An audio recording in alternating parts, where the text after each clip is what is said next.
तिनके भी की कोई कीमत होती है, घास की कोई कीमत है, लेकिन उसके अमाल की मेरे नजदीक कोई वक़्त नहीं है।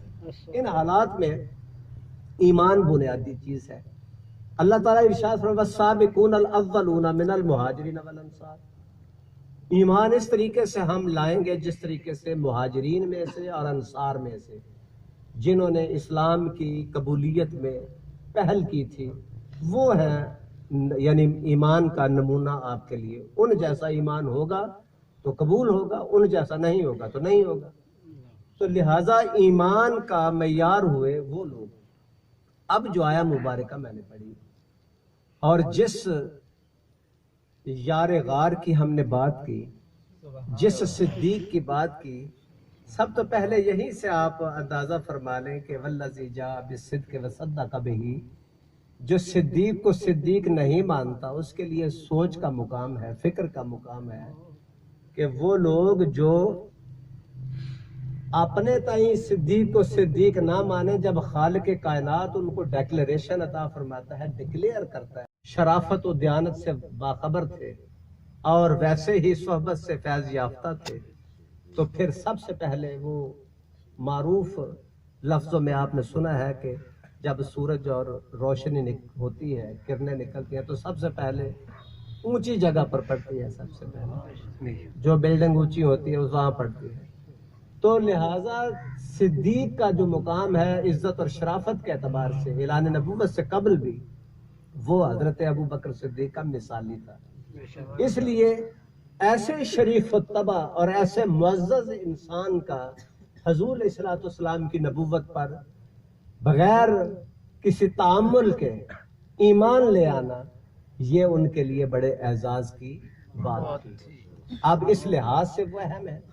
अब चूंकि खालिक कायनात ने फरमाया है वस्साबिकूनल अव्वलूना मिनल मुहाजिरीन वल अंसार, तो मुहाजिरीन के भी मुक्तदा वही हैं, उनके भी इमाम वही हैं और अंसार मदीना के भी इमाम वही हैं। तो लिहाजा इस लिहाज से मुक्तदाए मुहाजिर और अंसार होने के नाते से भी हजरत अबू बकर सिद्दीक रज़ियल्लाहु ताला अन्हु उम्मत के लिए कयामत तक के लिए रोल मॉडल है। जब सहाबा को आप देखोगे ना, मुहाजिरीन में से देखोगे, अंसार मदीना में से देखोगे कि वो है हमारे लिए नमूना, जिनको कुरान हकीम ने नमूना मुकर्रर फरमाया है उम्मत के लिए और अपने लोगों के लिए। अल्लाह ताला ने उनकी जो पैरवी है, उनकी जो इत्तबा है, उसको फर्ज ऐन ठहराया है और उस लिहाज से वो ईमान का एक रोशन मीनार है।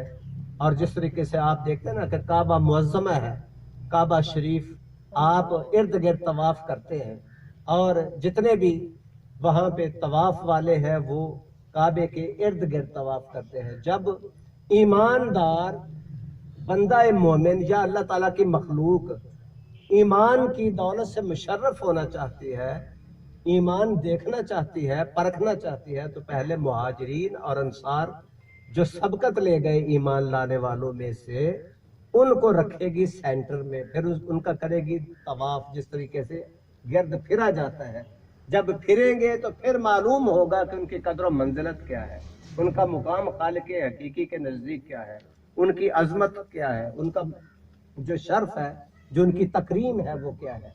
इस लिहाज से भी वो इज्जत और तकरीम के हामिल है। सांप ने डसना था जो उसका काम है, लेकिन एक शख्स है जो तकलीफ सह रहा है, लेकिन मुस्तफा के आराम में खलल उसमें नहीं है। बात ये आपने सुनी, कल भी मैंने यहाँ कहीं की थी, खलल नहीं आने दिया आराम में, मुस्तफा करीम के आराम में खलल नहीं आने दिया। यहाँ जान जा रही है तो जाती रहे। वो सांप की नस्ल तो नहीं देखी, वहां तो एड़ी थी कि ये जहरीला है, ये कम जहरीला है, ये खतरनाक है, ये किस कदर है। वहां तो एड़ी रखी है, उसकी तो उसकी शक्ल, उसका वजूद तो देखा ही नहीं है। लेकिन सहाबा का इम्तियाज है, वहां खैबर में मौला कायनात है जिनकी नमाज जा रही है, वहां भी आंसू निकल रहे हैं, लेकिन मुस्तफा के आराम में खलल नहीं आया। यहाँ पहला खलीफा है ہے جی یہاں جان جا رہی ہے لیکن مصطفیٰ کے آرام میں خلل نہیں ہے. لیکن رکھی کیا تھی وہاں؟ ایڑی رکھی. میرا وجدان یہ کہتا ہے کائنات کا جذبہ محبت، جذبہ عشق اکٹھا کر لو، ابو بکر کی ایڑی تک نہیں پہنچ سکتا. سبحان اللہ. امت سارا اپنی محبت اکٹھی کر لے، ساری جان ساریاں اکٹھی کر لے، ابو بکر کی ایڑی نے ثابت کیا. ہاں جی ابو بکر کی ایڑی نے ثابت کیا کہ یہاں تک نہیں پہنچ سکتا. یہ میرا وجدان کہتا ہے اپنی ساری محبت اور سارے ایثار اکٹھے کرو اور مصطفیٰ کریم صلی اللہ علیہ وسلم کے لیے ساری سرشاریاں اکٹھی کر لو، ساری سرفروشیاں اکٹھی کر لو، ساری قربانیاں اکٹھی کر لو قیامت تک کے لیے، لیکن صدیق کی ایڑی کا مقابلہ نہیں کر سکتے. ہاں جی اب آپ کہیں گے کیوں، وہ بھی بتا دیں. اس لیے جب مصطفیٰ کریم صلی اللہ علیہ وسلم کے رخ انور پر وہ آنسو گرے نا تو آپ ہوئے بیدار. جب بیدار ہوئے تو پھر فرمایا کہ کیوں روتے ہو؟ عرض کی کہ جناب یہ تکلیف ہے اس لیے زہر ہے. فرمایا غم نہ کرو. سبحان اللہ. جس کی ایڑی پہ سانپ ڈسے مصطفیٰ کریم اس کی ایڑی پر اپنا لعاب دہن لگاتے ہیں. جو ابو بکر کی تکلیف کو پسند نہیں کرتے جو ایڑی میں ہے، تو کلمہ گو ہو کے صدیق کو نقصان پہنچائے مصطفیٰ برداشت کرے. بات سمجھنے کی جو بھی کرتا ہے اللہ اسے ہدایت عطا فرمائے اور صدیق کے در کا غلام بنائے. اس لیے عزیزان محترم حضور سے والہانہ محبت کا درس دیا، عقائد کا درس دیا، اعمال کا درس دیا، جانثاریوں کا درس دیا، جہاد کا درس دیا، اور مصطفیٰ کریم صلی اللہ علیہ وسلم سے والہانہ محبت اور تعلق اور عشق کا درس دینے والی ہستی، اس کا نام ہے سیدنا ابو بکر صدیق رضی اللہ تعالیٰ عنہ.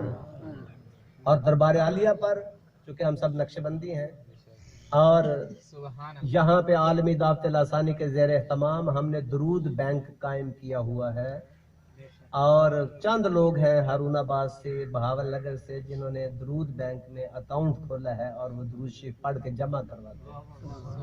آپ وہاں آپ کو دعوت ہے، دعوت عام ہے، بلکہ درخواست ہے کہ آپ ضرور پڑھا کریں اور پڑھ کر وہاں جمع کریں تاکہ آپ میں پڑھنے کی صلاحیت زیادہ ہو اور آپ میں اشتیاق پیدا ہو کہ پچھلے مہینے ہم نے یہ پڑھا، اگلے مہینے ہم اتنا پڑھیں گے، تاکہ آپ کے لیے ٹارگٹ جو ہے سیٹ ہو جائے. اس لیے جب تک آپ گنیں گے نہیں آپ میں شوق اور اشتیاق پیدا نہیں ہوگا. آپ کمپلیٹ عقیدہ امت محمدی علیہ الصلوۃ والسلام کے لیے یہ غیرت کا مسئلہ ہے، غیرت دینی کا مسئلہ ہے.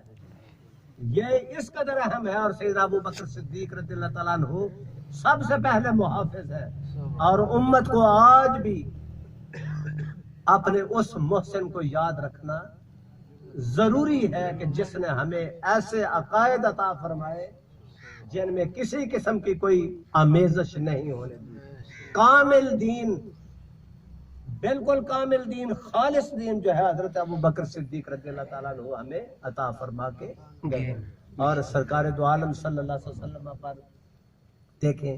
اب ایک چیز ہے جو صحابہ کی بات کرتے ہیں لیکن صحابہ کے اعمال کی بات کرتے ہیں لیکن صحابہ کے عقائد کی بات نہیں کرتے.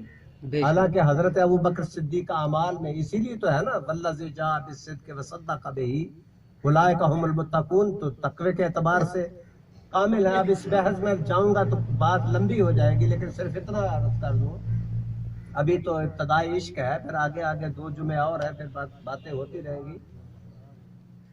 اس لیے کہ حضور علیہ الصلوۃ والسلام کی جو سچائی آپ لے کر آئے ہیں اس سچائی کو اگر آپ نے دیکھنا ہے تو پھر پورے طور پر मुकम्मल तौर पर आप हजरत अबू बकर सिद्दीक की शख्सियत में देख सकते हैं। बेशक सुभान। और मैंने लाहौर 2-3 दिन पहले अर्ज किया था कि लोग कहते हैं कि नबी सल्लल्लाहु अलैहि वसल्लम के वजूद का साया ना था।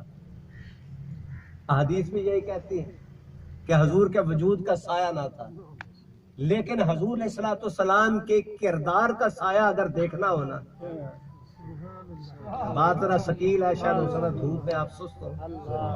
हजूर के वजूद का साया नहीं है, ये तो उनकी फजीलत है, लेकिन किरदार और अजमत का साया देखना हो तो फिर हजूर की उम्मत में सिद्दीक को सुभान अल्लाह। बेशक ये उनकी फजीलत है, ये उनका मुकाम है।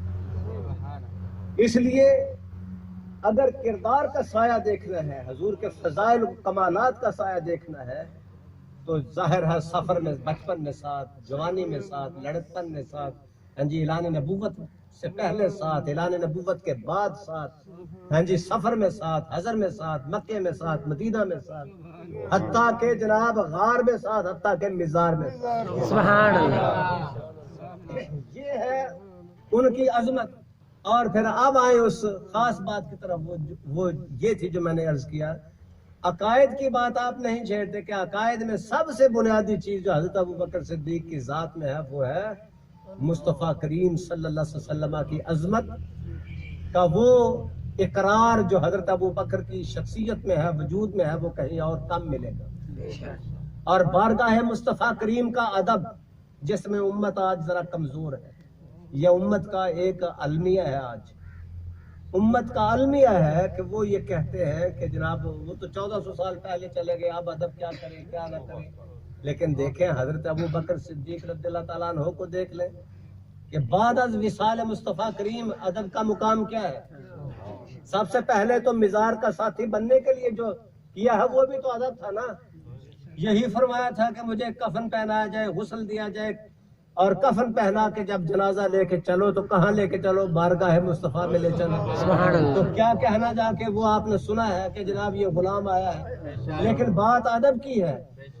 अदब यहाँ सिखाया कि अगर तो दरवाजा खुद ब खुद खुल जाए मुहद्दिसीन को उठा के देखे, फुकहा को उठा के देखे, अकाबिरीन को उठा के देखे, तारीख को उठा के देखे, अगर दरवाजा खुले तो अंदर दफन कर दे, अगर ना खुले तो कहाँ जन्नतुल बकिया में ले जाए। तो ये तो नहीं कहा कि वो तो फौत हो गए, आप खुले या ना खुले खुद ही खोल लेना, ये कहाँ लिखा है, हमने तो नहीं पढ़ा कम अज कम।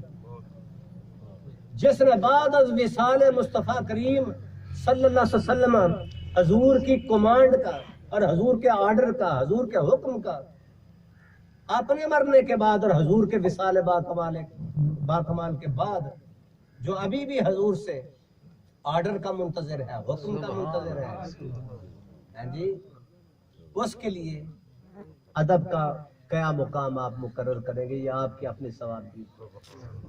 लिहाजा अकायद में से जो सबसे उम्दा अकायद हैं, जो आदाब मुस्तफ़ा सल्लल्लाहु अलैहि वसल्लम पर मुश्तमिल है, इस लिहाज से भी हजरत अबू बकर सिद्दीक रोल मॉडल है। अब आई बात माल खर्च करने की, तो फिर देखें माल खर्च किया कि नहीं किया। हजूर अलैहिस्सलाम फरमाते हैं कि जितना माल अबू बकर का, जितना मुझे नफा इस माल ने दिया, किसी और का माल नफा नहीं। सुभान अल्लाह। जी, मा नफा ने माल कत्तो इल्ला माल अबी बकर, किसी ने नफा इतना नहीं पहुंचाया जितना माल अबू बकर है, उसने मुझे नफा पहुंचाया। इस्लाम को जिसने नफा पहुंचाया, रास्ते में जब आपको पता ना ऐलान नबूवत